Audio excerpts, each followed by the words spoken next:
Akatambi kano ketufunye mu bubba kakwatiddwa mu ddwaliro ekkulu e Mulago omu ku banywanyi ba Afande Sam Omala bw'abadde agenza okumulambulako n'okumusaasira obumuluma. Sam Omala alabika nga munafu nnyo era ng'obulwadde bumuboyaanya. Ebigambo byayogedde naffe abadde omukka abakamubake era ebisinga obungi mutabani we Divine Mutukuvu Omala yabimwogeredde.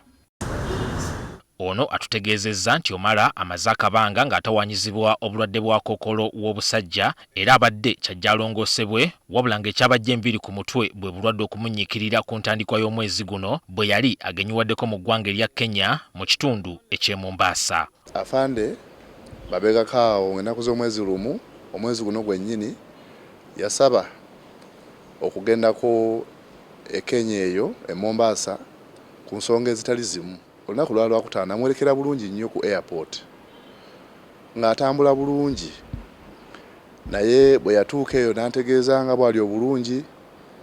Ate ku lunaku lwa Mande ne bankubira essimu okuva e Mombasa nti okumusanga n'obutamusanga.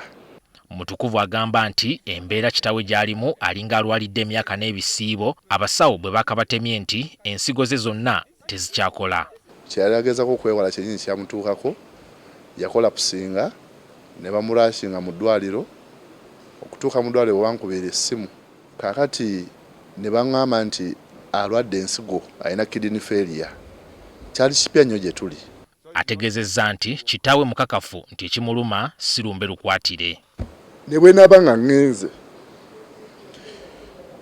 sijja kugenda nti waliwo akirinamu omukono, wabula nteekateeka za Mukama. Tumanyi omuntu omukulu bw'afa wabeera aboogera abamuwadde obutwa bakoze gundi bakoze bino, nagamba tegeeza abantu nti olunaba luntutte nteekateeka za Mukama.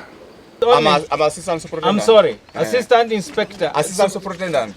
Okay. I'm called Sam Omala. Okay. The short name. Sam Omala ajjukirwa nnyo mu kwekalakasa kw'abooludda oluvuganya okwatuumwa walk to work bwe yagumba mu maka ge yavuganyako ku bwa President Dr. Kizza Besigye okumulemesa okusimbula ekigere okuva wakaawe. And that was they came with the 8, they came with the 3. I am protecting you. You are a senior citizen. Protecting me from what? I don't want something to happen. You are protecting me from what? So what I'm saying, Or from who? then there was a rumor that these people are spreading feces within the community, within the area. How many have? Photograph one of them, scan and show the nation. How many feces have you seen? It was written. Mu kiseera kino Afande Omala yawummula obusirikale kyokka n'okutuusa olwaleero abasinga bakyamujjukira olw'okusika omuguwa kwe yabeerangamu ne Dr. Besigye enfunda eziwera. So you think spoiling the whole environment here is not an abuse? To get you out of here, you think it is difficult for me? You can't chase someone. You want me to change my eyes red? It doesn't help. Change them. We don't care. It doesn't help. Is it difficult for me to take you out? Afande Omala, that one does not help. Wadde nga yali ayolesa obukambwe n'okulemera ku kyabasibiddeko, yakyayibwa bangi era nayagalwa bangi. Wano mutabani we wagambidde nti nga wayamu ne kitaawe wakati mu bulumi obungi, yamusabye atuuse okwetonda kwe eri abo bonna be yasobya. Tegeeza abantu nti bansonyiwe buli gwe nayise obubi ansonyiwe.